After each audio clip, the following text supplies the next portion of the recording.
कोंढणा किल्ल्याची लढाई 1670 साली घडली, जेव्हा मराठा सेनापती तानाजी मालुसरे यांनी मुघलांपासून कोंढणा किल्ला मुक्त केला. किल्ला मुघलांच्या ताब्यात होता आणि मराठ्यांना त्याचे महत्त्व ठाऊक होते. तानाजींनी आपल्या शौर्य आणि नेतृत्वाने किल्ल्यावर चढाई केली. किल्ल्याच्या लढाईत अत्यंत प्रतिकूल परिस्थिती असूनही तानाजींनी वीरगतीला प्राप्त होऊन किल्ला जिंकला. किल्ल्यावर चढाई करताना तानाजींच्या पाठीमागे एक खास घटना घडली. त्यांनी आपल्या भाऊचे वचन घेतले होते की मी किल्ला जिंकल्यावरच परत येईन, आणि त्याप्रमाणे त्यांनी किल्ला जिंकला, पण त्यांना परत येता आले नाही.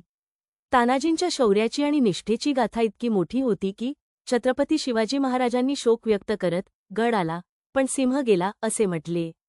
तानाजींच्या या बलिदानामुळे मराठा सैन्याला एक मोठा विजय मिळाला आणि कोंढणा किल्ला मराठ्यांच्या ताब्यात आला. किल्ला जिंकण्यासाठी तानाजींनी अतिशय कठीण आणि धाडसी उपाय वापरले, जसे की किल्ल्यावर चढण्यासाठी त्यांनी एका प्रचंड अलीकडील खिंडीच्या कड्यावर चढाई केली, जी अत्यंत धोकादायक होती. तानाजींच्या बलिदानामुळे मराठा साम्राज्य अधिक सक्षम आणि मजबूत झाले.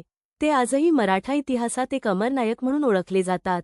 त्यांच्या शौर्याची गाथा आजही लोकांच्या मनात जिवंत आहे आणि ती सर्व मराठा वीरतेची प्रेरणा बनली आहे.